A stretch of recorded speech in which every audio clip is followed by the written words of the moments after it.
ఎప్పుడు మొదలైందో తెలుపగల తేదీ ఏదో గుర్తించేందుకు వీలుందా? ప్రణయం ఎవరి హృదయంలో ఎప్పుడు ఉదయిస్తుందో గమనించే సమయం ఉంటుందా? ప్రేమంటే ఏమంటే చెప్పేసి ఏ మాటుంటే ఆ మాటకి తెలిసేనా ప్రేమంటే?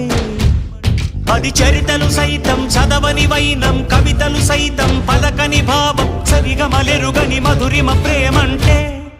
దరిదాటి ఉరకలు వేసే ఏ నదికైనా తెలిసిందా తనలో ఈ ఉరవడి పెంచిన తొలిచిన కేదంటే? సిరిపై రై ఎగిరే వరకు చేనుకు మాత్రం తెలిసిందా తనలో కనిపించే కళలకు తొలి పిలిపేదంటే?